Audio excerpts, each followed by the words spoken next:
Good afternoon mga kapatid. Update natin yung ating mga gulay. Ito yung ating talong. Medyo lumalaki na siya. Yung ating sili. Yung ating kamatis. Ayan, medyo lumalaki na guys. Ayan o. Ito rin. Mga talong. Ito naman yung ating ampalaya. Ayan o. Meron tayong isang ampalaya na namamatay. Ito o. Ayan o. Kahapon, okay pa siya. Pagising kanina, ganyan na siya mga kapatid. Ayan o. Tapos, yung cucumber natin, itong isa,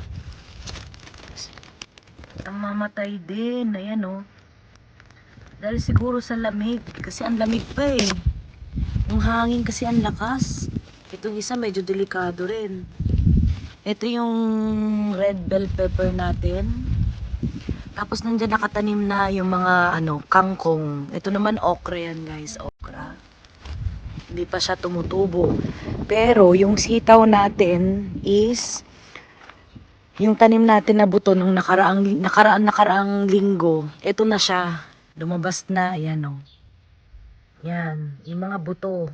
Mabilis lang yung sitaw tumubo. Siguro din kasi dahil dito ko kasi siya lagi nilalagay, tinatanim taon-taon. Itong part na to siguro yung lupa niya as in talagang maganda. Hindi ko lang alam. Siguro lang.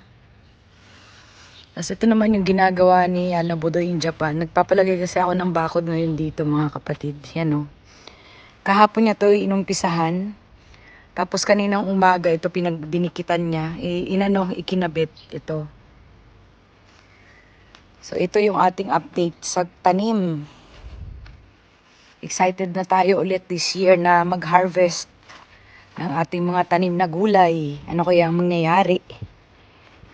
Pag medyo lumaki-laki pa tong natin, ang palaya, maglalagay na ako ng yung mahaba na yan, yung green, para pagkakapitan ng mga niya, na mga dahon-dahon, mga sanga-sanga, ganyan.